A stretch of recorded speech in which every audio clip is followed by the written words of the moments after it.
Because Toyota is recalling more than 120,000 Toyota and Lexus vehicles, so it focuses on a potential engine problem there. Really, Toyota? 824 warranty claims, 166 field reports, over 100,000 recalled vehicles. But here's what Toyota doesn't want you to know. Their own documents prove they knew about catastrophic engine failures for 2 years while you were still buying them. Brand new $80,000 Tundras are grenading with less than 10,000 miles. And if you bought a 2024 or 2025 model thinking you're safe, you're not. This is the Toyota scandal that's destroying the reputation and possibly your engine. The revolutionary engine that became a nightmare began with the unveiling of the 2022 Tundra at the Chicago Auto Show. This wasn't just the reveal of a truck, it was a dramatic and definitive philosophy shift that would ultimately become the company's biggest nightmare in decades.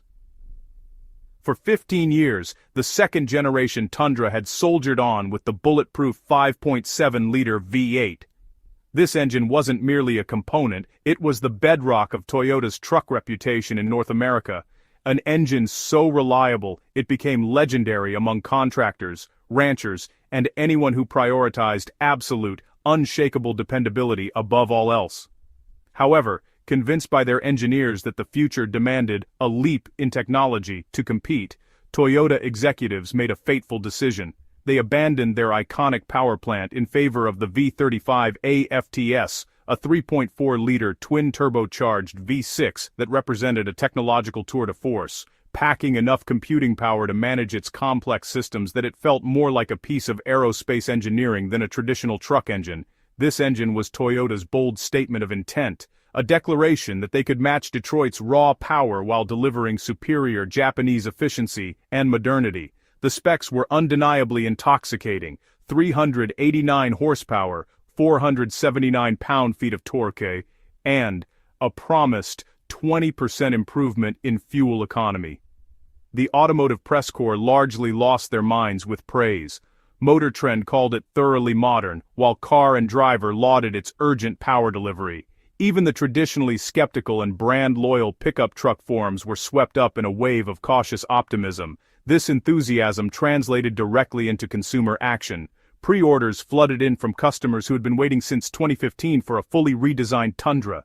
Dealers reported taking deposits sight unseen, with some locations pre-selling their entire first-year allocation before a single truck had even hit the showroom floor. These purchases were far from casual transactions. They were decisions rooted in decades of earned trust. Small business owners leveraged their companies to buy $75,000 platinum models, viewing them as mobile offices and critical business tools. Families traded in paid-off vehicles and took on 7-year loans for $65,000 limited trims, believing they were investing in 2 more decades of trouble-free transportation. Contractors who had run their previous Tundras to 400,000 miles eagerly signed papers for $80,000 TRD Pros and capstones, confident they were buying the last truck they would ever need. Then, reality hit with the force of a sledgehammer. Marcus Thompson, a plumbing contractor from Houston, still remembers the exact moment his trust evaporated. "I was merging onto Highway 290 with a trailer full of equipment, 8,200 miles on the odometer. Heard this tick-tick, then bang. Sounded like someone threw a wrench into a blender. The engine just died. I'm doing 65 miles per hour with semi-trucks everywhere. No power steering, no brakes, just coasting toward the shoulder, praying I make it." His experience was not an anomaly but part of an emerging pattern with frightening consistency. The failure sequence became grimly familiar across online forums and dealership service bays. It would often begin with a subtle knock, initially dismissed by owners or service advisors as normal direct injection clatter or injector noise. Within days or weeks, this knock would intensify into a violent, undeniable hammering. Oil pressure would plummet and the dashboard would explode in a symphony of warning lights: check engine, oil pressure, traction control, as every system connected to the dying engine screamed in digital panic. Then, silence, followed by the staggering cost of catastrophic failure. Dealerships, usually just handle routine maintenance, but suddenly they were transformed into, war zones. Service advisors, who were used to oil changes and brake jobs, now found themselves dealing with furious customers whose $80,000 trucks were dead in their service bays. The initial technical response? It was pretty much universal confusion. Technicians would drop oil pans and find them filled with metal shavings that glittered ominously, bronze-bearing material that was supposed to last 300,000 miles, but was completely destroyed in less than 10,000. But, honestly, the real scandal here isn't just that these sophisticated engines failed. The true betrayal lies in what Toyota knew and when they knew it. Their own NHTSA filing, document number 24V-399, contains a timeline that, frankly, reads like possible evidence in a case of corporate negligence. It shows that on March 3, 2022, Toyota's technical field team received its first U.S. report of a V35A-FTS engine stalling due to abnormal noise.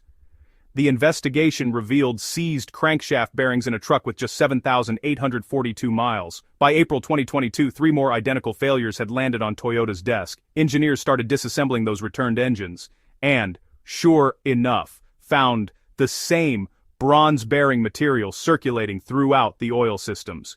A critical breakthrough came in July 2022, when Toyota's quality control team made a damning connection. Microscopic metal debris from the machining process was contaminating the engines during manufacturing. When the engine block and crankshaft are precision cut, tiny metal particles are created, which have to be completely cleaned out before assembly. A failure in this cleaning process was identified as, well, the likely culprit.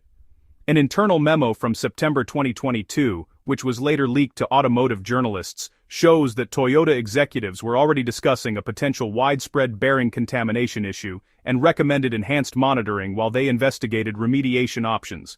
Despite all this, public silence persisted.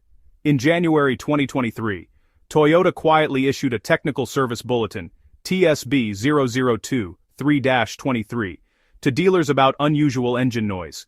They stopped short of admitting a defect and instead suggested enhanced oil change intervals, which honestly is like offering a band-aid for a terminal illness. By September 2023, with failures mounting to over 500 documented cases, internal emails that later surfaced in litigation show Toyota's legal team was preparing for inevitable lawsuits, discussing things like managing public perception and controlling narrative timing. It wasn't until February 2024, after the NHTSA opened a formal investigation, PE 24-005, following 127 direct customer complaints, that Toyota was finally backed into a corner. On May 30, 2024, they announced Recall 24A05, affecting 102,092 vehicles. But here's the breathtaking fact.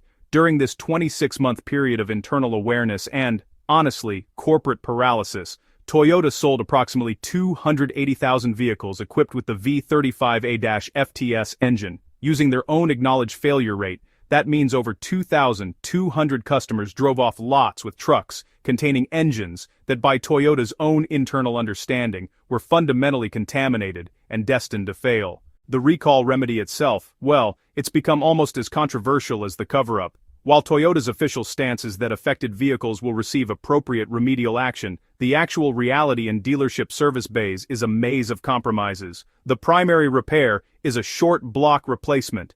To put it simply, imagine an engine as a house. The short block is like the foundation and first floor, the engine block, crankshaft, pistons, and connecting rods. During this repair, the second floor, the cylinder, heads with valves and camshafts, along with the complex twin turbochargers, intercoolers, and oil cooling systems, are removed from the failed engine and then bolted onto the new short block. Master technicians doing these swaps have raised a dire warning. Metal contamination doesn't respect boundaries. If bearing material circulated through the oil system for thousands of miles, it's embedded everywhere. In the turbocharger bearings, stuck in microscopic oil passages, hiding in the cylinder head galleries. As one technician put it, we're basically putting a new heart in a patient, but leaving their contaminated blood vessels. This fear of recontamination isn't just theoretical. Owners like Tundra Travis on forums have shared horror stories where a second engine failed within 4,400 miles of a short block replacement, leading to battles with Toyota over coverage.